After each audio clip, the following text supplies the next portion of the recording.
Bom dia, igreja! Paz do Senhor! Leitura bíblica de hoje para darmos continuidade à nossa série de devocionais A Igreja Bíblica Você Conhece?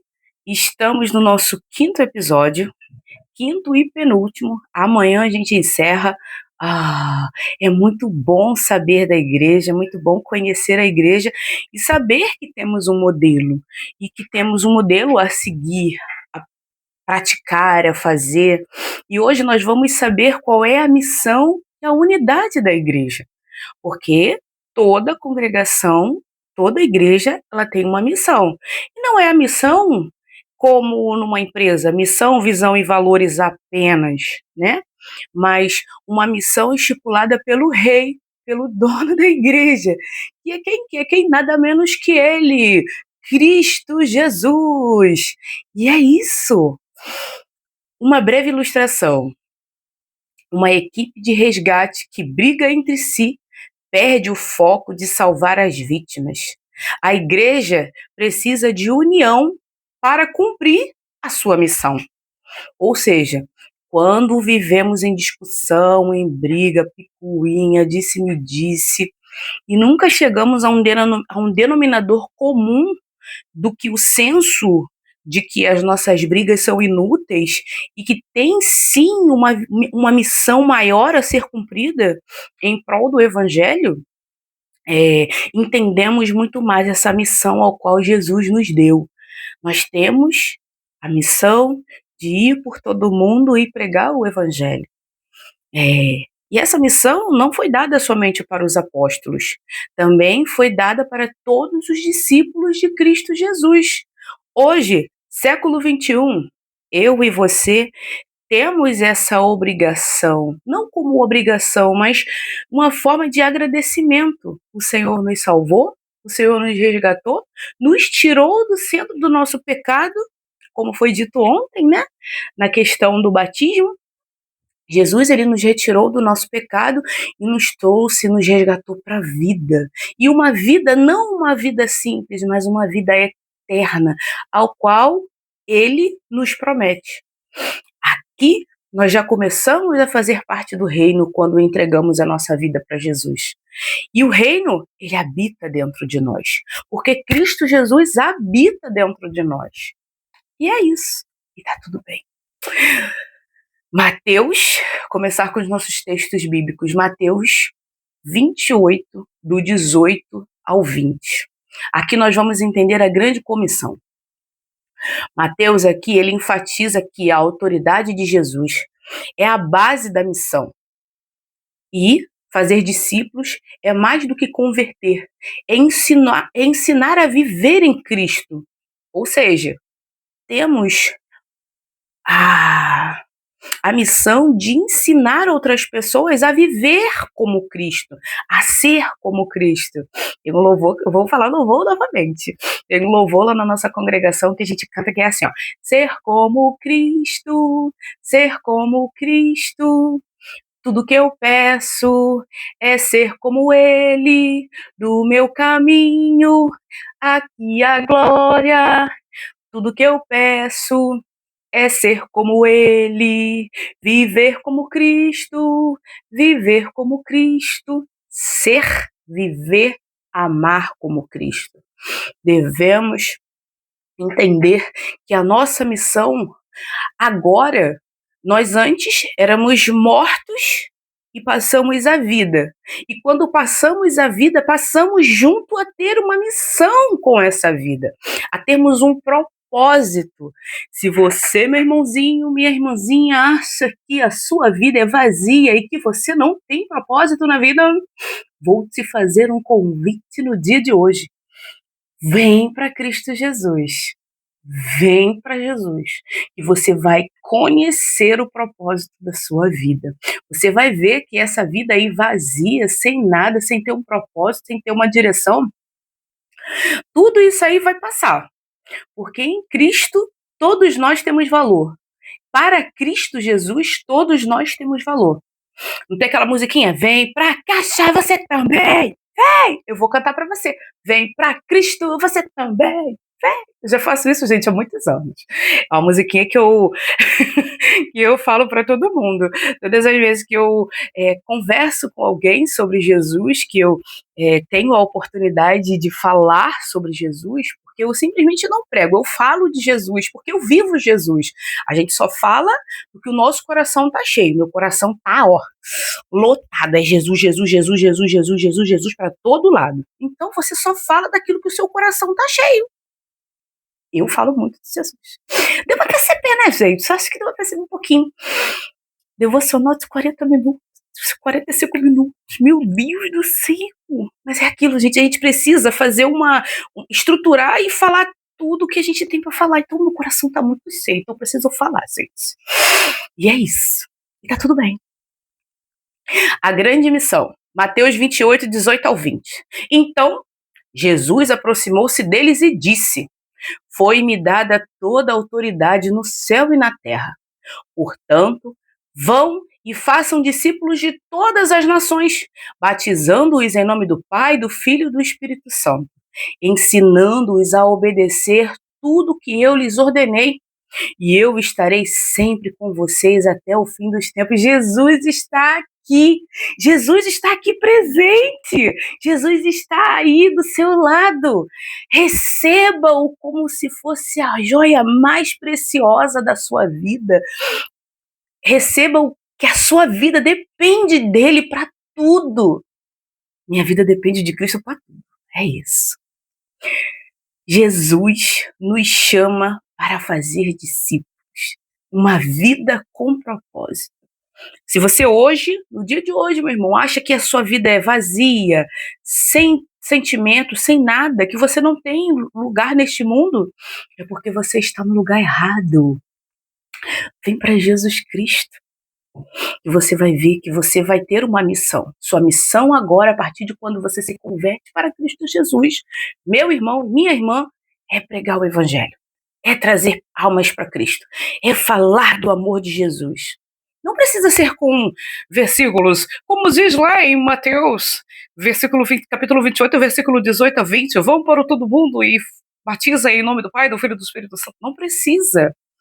O simples fato de você falar sobre Jesus, falar o que ele fez na sua vida, maravilhas que ele fez na sua vida, milagres, já é o suficiente para as pessoas já terem interesse em querer conhecer a Cristo. Se você acha que você não grava versículos, que você não grava, pelo menos fale do que Jesus fez na sua vida, quais foram os milagres que Jesus fez, quantas bênçãos, quantas são recebidas da divina mão, uma a uma, dizes de uma vez, há de ver surpreso quanto Deus já fez. Será que Jesus nunca fez nada na sua vida? Claro que é, meu irmão, é só mexer aí que você acha. E muitas coisas, só o fato da gente estar vivo, sair para trabalhar e voltar inteiro, sem acontecer nada com a gente, já é um motivo de milagre. A gente sai de casa, pelo menos aqui que mora no Rio de Janeiro, né? Que ó, é bala para tudo quanto é lado. Quem sai do Rio de Janeiro para trabalhar e volta para casa inteiro, já é um grande motivo de louvar a Deus, de dizer, olha, saí hoje, não aconteceu nada, meu irmão. Glória a Deus por isso. Jesus aqui, ressuscitado, se encontra com os discípulos na Galileia. No capítulo 28, encerra o evangelho de Mateus, provando que a morte foi vencida e que a autoridade de Jesus agora ela é universal. Não era só apenas mais local, mas era universal. O verbo principal no grego é fazer discípulos, ir, batizar e ensinar. São princípios que descrevem como esse discípulo acontece. A base da missão não é esforço humano, mas a autoridade de Cristo. Ou seja, não sou eu quem tenho o poder de transformar as pessoas. A gente vai pregar o evangelho, mas quem convence é o Espírito Santo. Quem vai fazer o trabalho na vida da pessoa é o Espírito Santo. O fato de você falar de Jesus para alguém não quer dizer que ela vá aceitar a Cristo Jesus, mas a semente foi plantada. A tua parte tu já fez, meu irmão. Agora, se a pessoa não quer, Aí é entre ela e Deus e o Espírito Santo, e acabou. É o Espírito Santo que convence, não eu. Meu papel é só falar do amor de Jesus.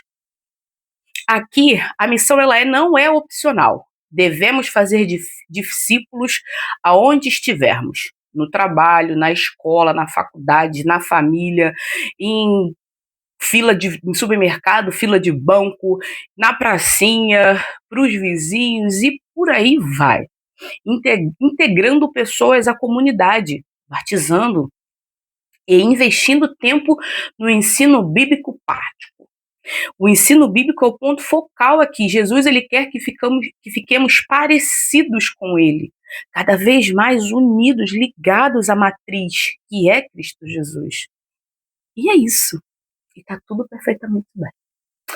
João 17, 21. Na oração sacerdotal, Jesus pede unidade para que o mundo creia. Aqui, o autor revela que a divisão da igreja é o maior impedimento para que os descrentes aceitem o evangelho. João 17, 21. Para que todos sejam um. Pai, como tu estás em mim e eu em ti, que eles também estejam em nós, para que o mundo creia que tu me enviastes. Ou seja, aqui, Jesus está fazendo uma oração direcionada a Deus, solicitando que nós, como igreja, a igreja de Cristo, que nós estejamos em unidade, tenhamos o mesmo pensamento, tenhamos as mesmas escrituras, a mesma base que é a Bíblia Sagrada, como alicerce da nossa vida. Conhecida como a oração sacerdotal, Jesus está prestes a ser preso e ora especificamente para a unidade dos crentes. A unidade pedida não é apenas intencional, mas orgânica e espiritual, comparada à união entre o Pai e o Filho. Nossa união tem que ser como a de Cristo e a de Jesus. É forte isso aqui, hein, minha gente? O propósito da unidade é missiológica, ou seja, de missão. O mundo só crerá no envio de Jesus se ver a unidade da igreja. Será que eu estou sendo uma dentro da minha igreja com os meus irmãos? Ou será que estou fazendo e causando divisões, né? A gente tem que ver isso daí dentro das igrejas. Divisões e fofocas na igreja destrói o nosso testemunho. Buscar a unidade é uma forma de evangelismo indireto, mas poderoso.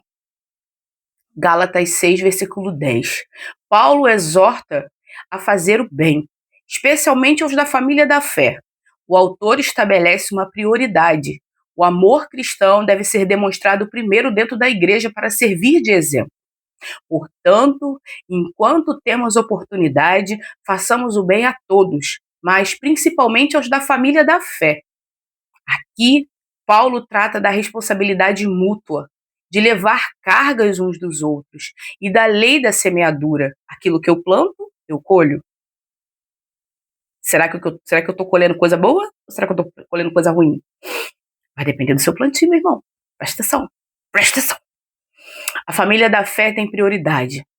A unidade é mantida quando as necessidades práticas dos irmãos são supridas, por amor, criando um ambiente de suporte real.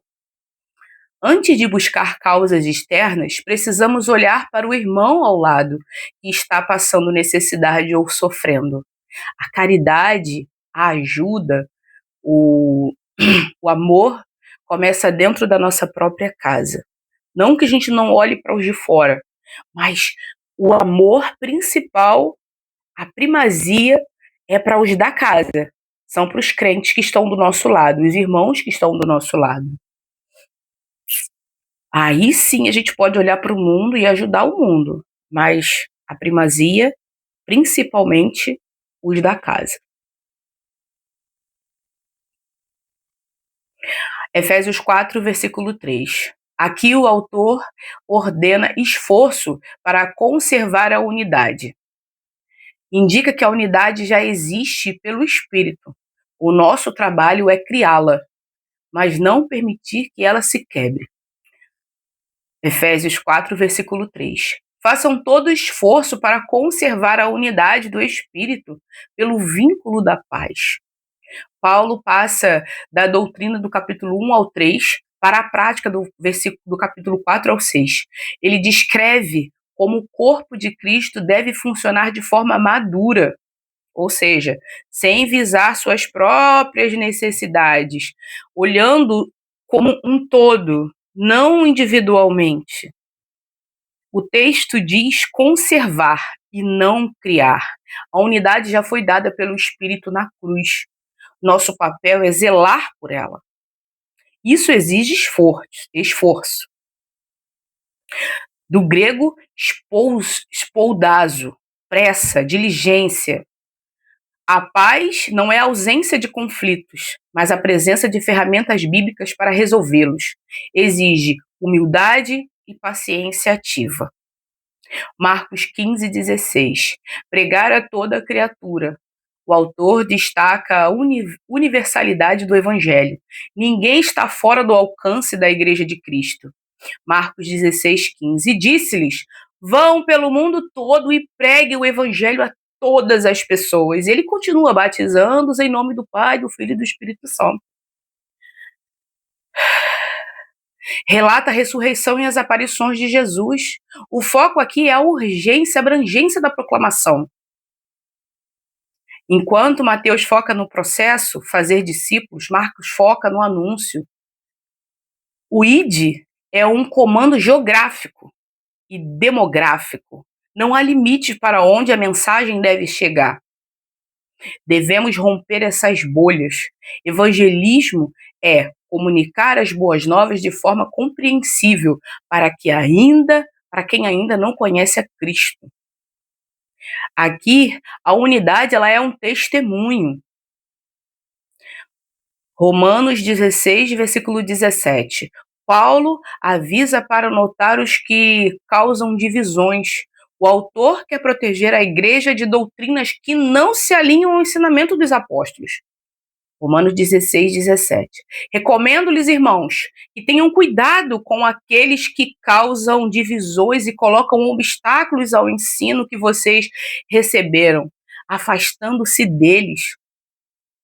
O encerramento da carta com saudações pessoais e avisos finais contra falsos mestres. A unidade não é a qualquer custo. Ela baseia-se na sã doutrina, nas doutrinas dos apóstolos. Quem modificar isso, quem alterar isso, quem mexer nisso, vai ter que se ver com o Eterno, com o Pai. Quem ensina algo contrário ao Evangelho para causar divisão deve ser evitado para proteger o corpo. Precisamos ter discernimento. Nem todo aquele que fala em nome de Deus promove a unidade. Devemos nos afastar de ensinos que geram contenda e orgulho. Aqui em 1 Coríntios capítulo 1, versículo 10, Paulo apela para que não haja divisões, do grego schimata, rasgões. O autor quer que a igreja tenha a mesma mente e o mesmo parecer, focada em Cristo. 1 Coríntios 1, versículo 10. Irmãos, suplico-os, em nome do nosso Senhor Jesus, que falem a mesma coisa, para que não haja divisão entre vocês. Antes, sejam unidos num só pensamento e num só parecer. Paulo escreve a uma igreja extremamente talentosa, mas divididas em facções. Eu sou de Paulo, eu sou de Apolo. Gente, não existe pastor de estimação. Não existe pregador de estimação. O que existe é uma pessoa fiel à sã doutrina. E é isso. Paulo aqui ele fala de forma de súplica, de pedido. Súplica é um pedido com muita força, com muita veemência, com muita pressão, vamos dizer assim. Então, quando Paulo ele coloca essas informações para a gente, ele está colocando porque ali estava acontecendo divisão. E hoje em dia, será que as igrejas não estão divididas? Não tem membros divididos dentro da igreja? É só você olhar para dentro da sua igreja. Olhe para dentro da sua igreja, para dentro do seu líder e veja o que está acontecendo dentro da sua congregação. Se alguma coisa não está certa, o problema não está só, não tá só no líder, não. O problema está em você também, que não se posiciona. A igreja é um corpo. E esse corpo é uma unidade. E essa unidade tem que ter um só pensamento. E se não tem um só pensamento, a gente tem que levar para onde? Para essa doutrina, para as escrituras. E quem não te leva para essa doutrina, para as escrituras, meu irmão, vai, desce, desce, desce. Paulo, ele fala lá em Gálatas capítulo 1, versículo, se eu não me engano, acho que é o 9, mas é entre o 6 até o 10. Ele fala sobre o evangelho, ao qual, se alguém trouxer o evangelho que não seja o que está sendo pregado por nós, pelos apóstolos, que seja anátema, amaldiçoado. Então você está trazendo maldição para sua casa, não só para sua igreja, mas para sua casa também. Unidos aqui no grego, catartizo é um termo médico usado para restaurar um osso deslocado ou consertar redes de pesca. A unidade requer ajuste e reparo constante. Devemos evitar o partidarismo religioso. Pastor de estimação. O foco deve ser Cristo, Cristo que morreu na cruz, foi Cristo que deu a sua vida pela igreja. A igreja tem dono, gente, não é pastor, não é líder. A igreja tem um dono, é Cristo Jesus, e ele está revelado nas escrituras. Se alguma coisa está errado aí, vê nas escrituras. Você tem que ser levado para as escrituras sempre. Ser levado por falácia de pastor, por falácia de irmãozinho, por falácia de que não está nas escrituras sagradas.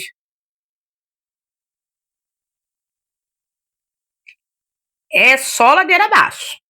E é isso. Ou você se amolda ao padrão de Deus, ou então você fica diretamente no mundo. É isso. Não tem como você ficar em cima do muro. Lembra da história? De cima do muro? Então, volta aí alguns vídeos atrás que você vai lembrar. Não existe pastor de estimação. O que existe é uma igreja unida, voltada para Cristo. Ele é e continua sendo o dono da igreja.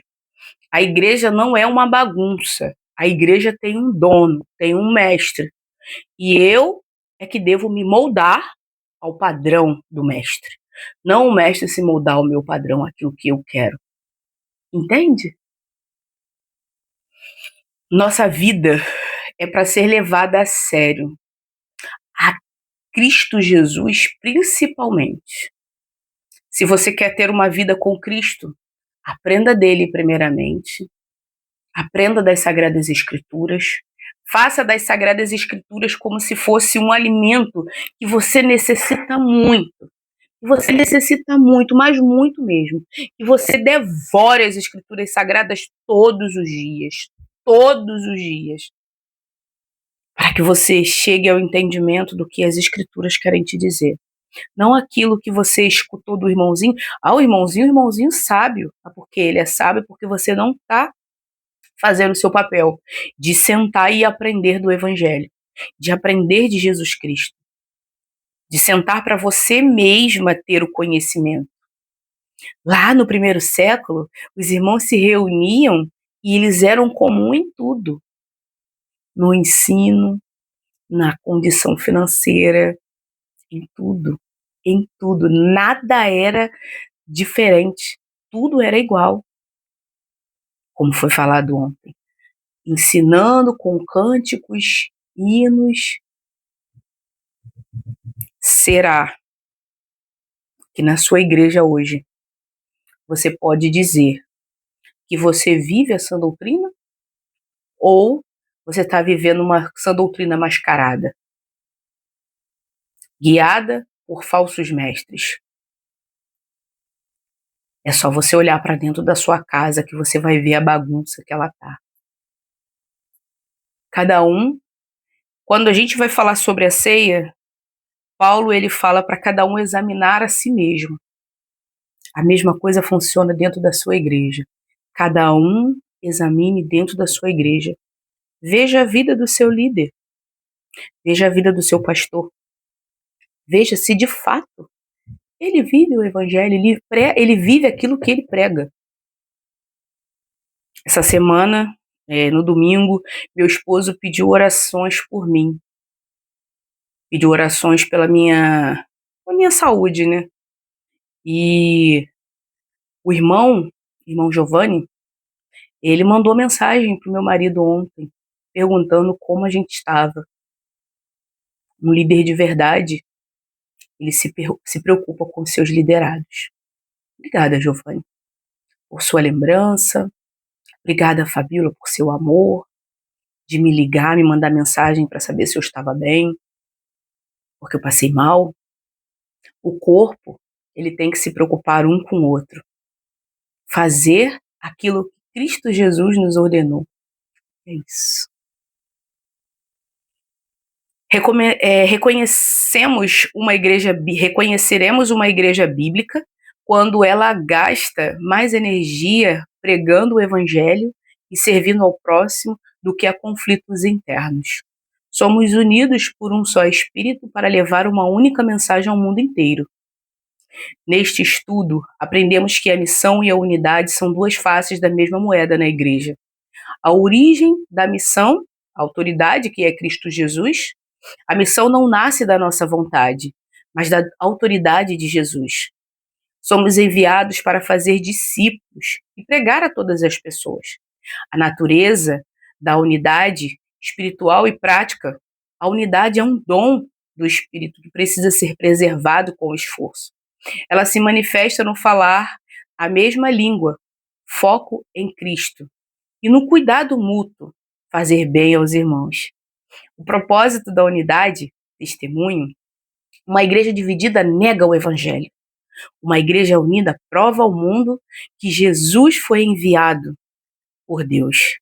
A proteção da unidade, a sã doutrina, devemos ser vigilantes contra divisões causadas por falsos ensinos, priorizando sempre a verdade bíblica e o bem da família da fé.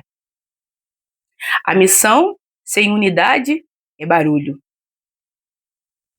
A unidade sem missão é isolamento. Juntas elas formam um testemunho vivo do reino de Deus nesse mundo. Amém? Vamos orar? Paizinho amado e querido Deus, graças te damos por mais um dia que se chama hoje, Senhor.